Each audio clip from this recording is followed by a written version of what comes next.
Mais vous savez que vous êtes président de la Cinémathèque et vous ne connaissez pas tout de votre maison. Savez, il y a une équipe formidable qui fait un travail formidable. ça, étonnant.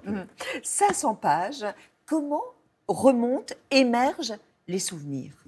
Si vous deviez, Costa Gavras, retenir une période de votre vie, laquelle vous retiendriez? La période la plus enthousiasmante pour moi, c'est l'assistanat, le début de l'assistanat. Parce que tout d'un coup, j'entre dans la société française, je suis accepté par le milieu cinéma, qui est un milieu assez fermé. Et on me demande de travailler d'un film à l'autre, grâce à Claude Pinoteau d'ailleurs, qui était un ami qui m'a introduit dans le cinéma, comme stagiaire, et puis après comme deuxième assistant, et après comme premier par la suite. Et ça a été vraiment une période faste pour moi, parce que j'en revenais pas. Et peu à peu, je m'intégrais à la société française. Ça aussi, c'était très important. Et après, évidemment, vient la période des films aussi, qui était très exaltant. Il n'y a pas de doute, oui. Et peut-être l'exaltant aussi, c'est d'avoir une famille.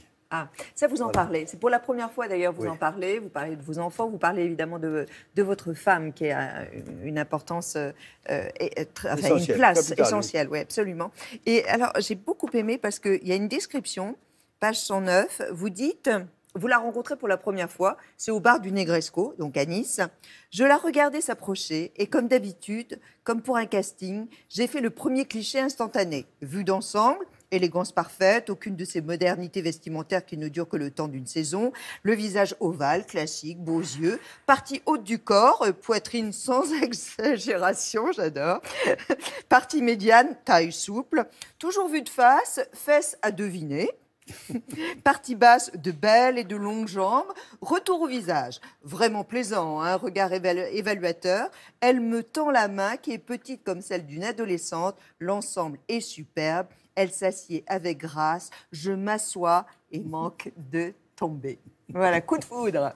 C'est pas beau, ça? Oui, moi j'aimais bien. Ça fait un peu macho, peut-être. Il y avait une certaine fierté d'être là. Et il y avait une certaine fierté aussi de rencontrer une très belle femme qu'un ami m'avait recommandée. Il me dit, il faut absolument que tu vois cette femme. Voilà.